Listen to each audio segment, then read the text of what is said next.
Hello students, let's start today's topic from the chapter Globalization, and today's topic is small producers compete or perish। कि जो छोटे छोटे producers हमारे देश में हैं उन्होंने इस ग्लोबलाइजेशन के प्रोसेस को अपनाने के दौरान और उसके आगे क्या अपने आप को compete करने में वो कैपेबल रहे या फिर उनको पेरिश करना पड़ा, सफ़र करना पड़ा। For a large number of small producers and workers जो हैं ग्लोबलाइजेशन में हैव पोस्टेड मेजर चैलेंजेस। अब भाई ये तो हमें समझ में आ गई थी कि ग्लोबलाइजेशन में हम बात करते हैं इंटरनेशनल ट्रेडिंग की, and international trading damn sure कि इसमें जो क्वालिटी ऑफ गुड्स होगी वो भी बढ़ेगी। तो यहाँ पर परेशानी कब आएगी? जब क्वालिटी ऑफ गुड्स बढ़ती चली जाएगी तो जो स्मॉल प्रोड्यूसर्स होते हैं, if they are not having good standardize products, then market में उनको स्टिफ कंपटीशन का सामना करना पड़ता है। One small story is given there, आपकी बुक में रवि की, आप उसको पढ़ सकते हो और उसको पढ़ने के बाद में आपको बड़ी आसानी से समझ में आ जाएगा कि किस तरीके से रवि की जो बिजनेस था कैपेसिटर बनाने का, वो आगे चल कर के ग्लोबलाइजेशन के दौरान बहुत ज़्यादा सफ़र हुआ।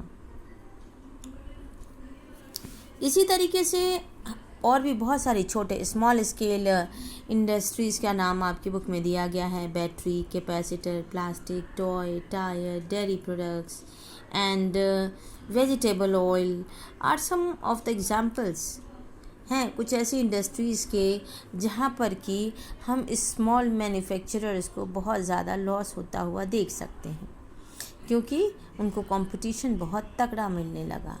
Several of the units have shut down, बंद भी हो गई। रेंडरिंग मैनी वर्कर्स जॉबलेस, बहुत सारे वर्कर्स जॉबलेस भी हो गए भाई। The small industries in India employ the largest number of workers.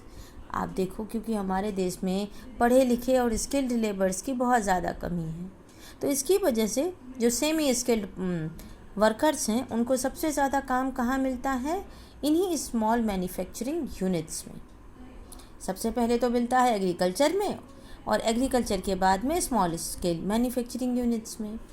तो अब इस ग्लोबलाइजेशन के प्रोसेस के दौरान बहुत सारे जो वर्कर्स थे उनकी जॉब जो थी अनसर्टेन हो गई, जॉबलेस हो गए वो। One more example is given there, competition and uncertain employment. Globalization और जो प्रेशर ऑफ कंपटीशन है हैव सब्सटेंशियली चेंज्ड, इन्होंने वर्कर्स की ज़िंदगी को बहुत ज़्यादा परिवर्तित कर दिया। वो कैसे किया? मोस्टली एम्प्लॉयर्स जो हैं दीज डेज वो prefer to employ workers flexibly. अधिकतर जो काम पर रखने के समय मालिक जो होता है वो बहुत ही फ्लेक्सिबल होता है उनको रखने और निकालने के लिए। इसका मीन्स वर्कर जॉब जो है अब सिक्योर्ड नहीं है। पहले एक बार आप नौकरी में लग गए तो आपके मालिक आपको निकालते नहीं थे। आज in private sector there is no job security. Let us see how the workers जो हैं गारमेंट एक्सपोर्ट में काम करते हैं। देखो एक स्मॉल स्टोरी फिर से है। 35 ईयर ओल्ड सुष्मिता जो है उसने कई साल जो थे अपने एक इंडस्ट्री में, एक्सपोर्ट इंडस्ट्री थी दिल्ली में, उसमें काम किया। वहाँ पर परमानेंट वर्कर के रूप में थी। उसे health insurance, provident fund, over time सब कुछ मिलता था। लेकिन जब सुशीला की फैक्ट्री बंद हुई लेट 1990 में, after searching for a job for 6 months she finally got a job. उसे काम तो दोबारा मिल गया 6 महीने ढूंढने के बाद में 30 किलोमीटर दूर जहाँ वो रहती थी। Even after working in this factory for several years she is a temporary worker. अब वो एक टेम्प्ररी वर्कर थी दूसरी फैक्ट्री में और पहले से भी आधा कमाती थी। सुशीला लीव्स अपना घर वो सुबह 7:30 पर छोड़ती थी और रात के 10 बजे लौटती थी। एक दिन की छुट्टी का मतलब था उसे उस दिन की वेजेस न मिलना। She has none of the benefits she used to get earlier. Factories closer to her home have widely fluctuating orders and therefore pay even less. तो अब आपको समझ में आ रही होंगी कि सुशीला जैसी स्टोरी जो है हमारे देश में लाखों वर्कर्स की है।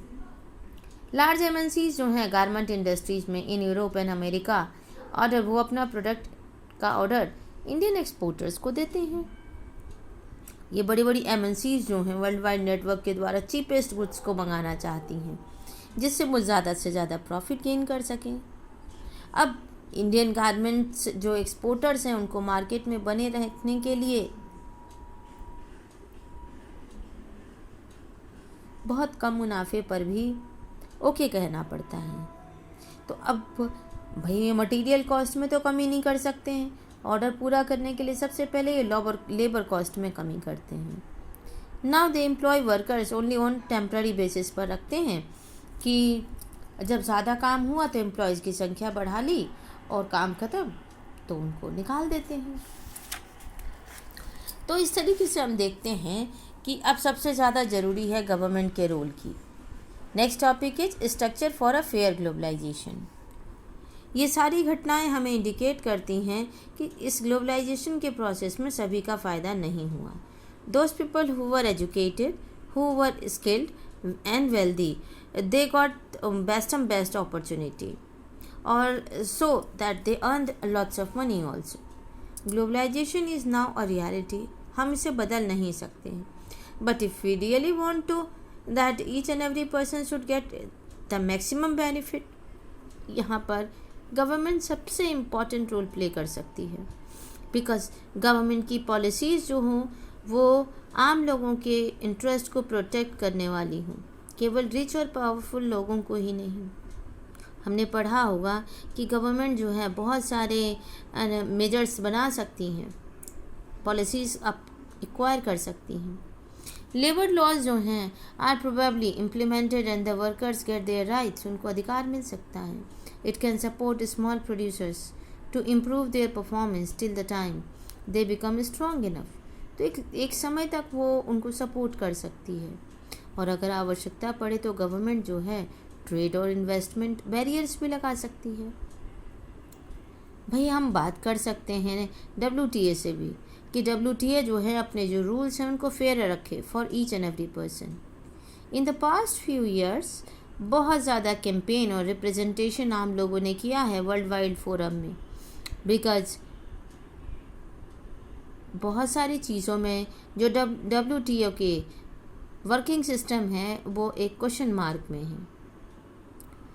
तो इन सारी चीज़ों के बीच में हम देखते हैं कि कोई भी नया डेवलपमेंट जो है वो तभी हमारे लिए फ़ायदेमंद होता है जब हम सब ऑनेस्ट होते हैं।